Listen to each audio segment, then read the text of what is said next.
Hi, I'm Martin Curtis, and this is Change from the Centre. So, by far and away, the biggest political event of the week so far has been the announcement by Keir Starmer that he intends to ban social media use for under 16s. It's not a straightforward decision, this, and a straightforward case. And in fact, there is an argument that Keir Starmer has gone through something of a road to Damascus moment on it. And the cynics are saying that Keir Starmer has done this basically so that he can create a legacy for himself.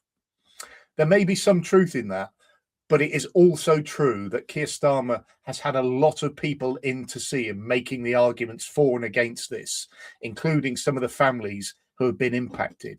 And I suspect that is probably the bigger reason. But it isn't a straightforward argument.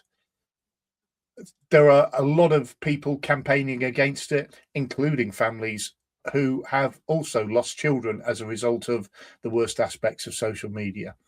The argument is that this is targeting the child and it's not targeting the business model and the social media companies. That it also may be unenforceable, and there's evidence coming from Australia that say that.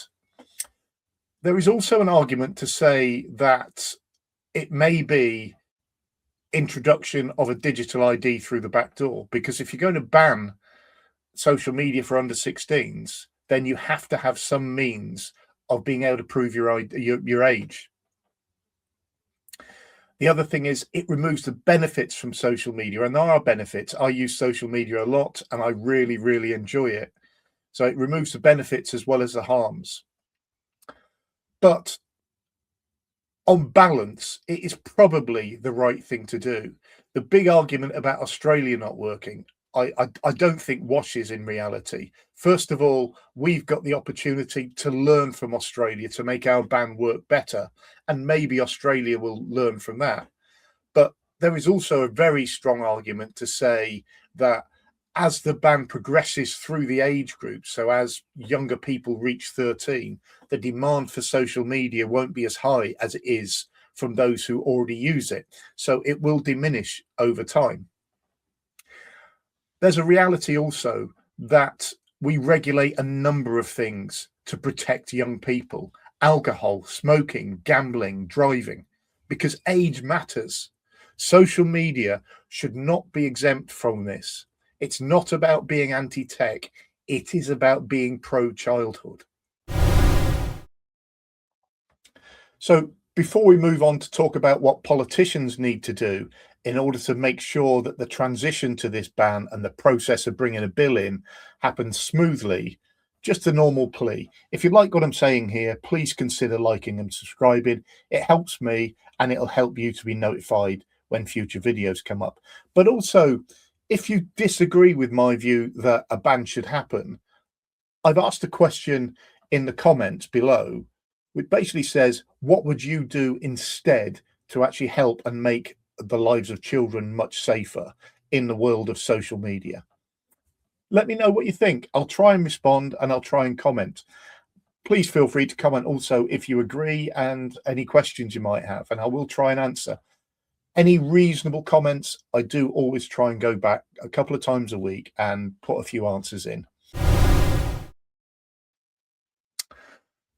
So the first thing that the government and indeed politicians in general need to understand is the role that the media is going to play as this bill moves forward to actually make this ban happen.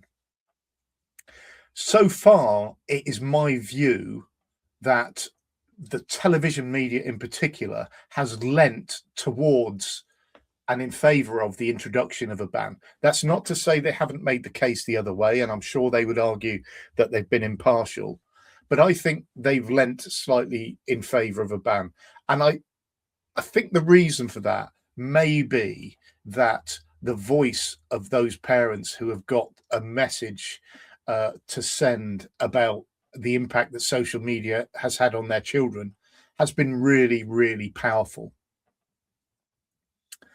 But I also suspect that as the ban starts to move forwards, that as we start to see the intricacies and the difficulties of how we're going to make it work, that the voices against a ban are going to become louder and louder. Politicians need to start preparing for that now by making sure that there is a continuous case made about why we're introducing it, because there is really, really strong evidence to say that this should happen. There's a 2017 inquiry that found suicide-related internet use was a factor in 26% of deaths in under 20s. And the ONS found that coroners raised harmful content concerns in 30% of child suicide prevention of future death reports. Those are really strong arguments about why social media is having a harmful effect. The other thing politicians need to do is look at the other arguments against a ban. For example, there is a case to be said that the harmful impact of algorithms and the way they bring information up in front of people about negative issues like suicide goes away unchecked because we're introducing this ban. I would argue that this ban has to include greater responsibilities and legal responsibilities amongst social media companies to make sure that those negative issues are not fed to people because they happen to have read and seen one thing. And I fear that has an impact on adults as well as children, to be honest. So they shouldn't be ignoring those issues, and they should continuously look at what is the case against this, what is the reasonable argument that they are making, and how can we deal with that. The final thing that I think is important with this is we need to recognize that our political leaders of the three major centre ground parties are in favour of this ban. Here's a few clips. And frankly, parents need our support on this. That is why today the government has decided to ban social media access for children under 16. I want to create a national platform for these parents to tell their stories. As a mother myself with 3 young children, I worry about what social media is doing to our young people, and I want to make sure that we can keep them safe. I've also had, in my own extended family, the loss of a young person, 27, due to social media. And I know that this problem is global, it is widespread, and it is about time that in the UK we do something about it. We need a ban on social media for under 16s. We need the government to stop dragging its heels. Social media is for adults, it is not for children. It's worth saying that Kemi Badenoch has been well ahead of the game as far as making the case for a social media ban is concerned. She's some considerable months ahead of Keir Starmer. That is also true of Ed Davey. This is a quote from Ed Davey. If your platform spreads harmful content or relies on addictive and harmful algorithms, you should not be allowed anywhere near children. Now, I could pick holes in that quote in a number of different ways, but the principle is absolutely, or seems to be, that Ed Davey is in favour of a social media ban.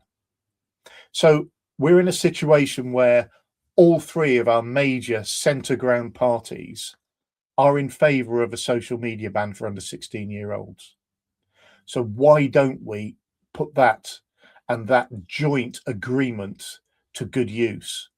Why doesn't Keir Starmer sit down with all three of them and other representatives, I suppose, and talk about a ban, talk about the principles that have to underpin the ban.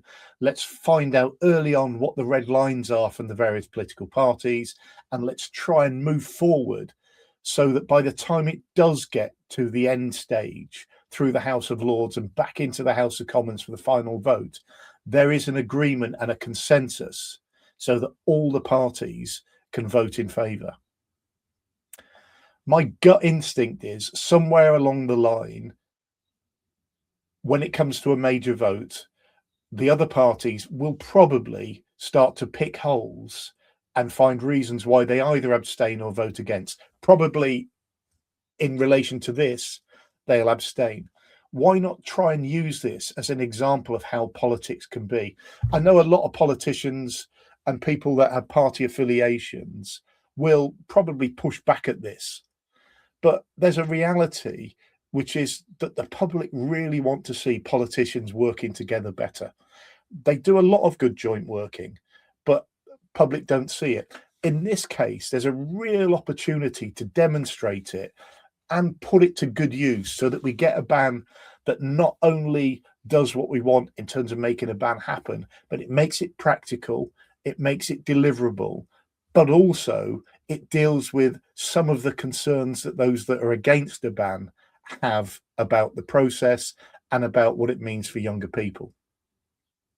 So for me, joint working is the right way forward, but it has to work alongside really good communication with the media so that the case for a ban is consistently made. I hope you've enjoyed watching and listening to me. I really, really appreciate the fact that you've taken your time to do so. Thanks once again, and please consider liking and subscribing.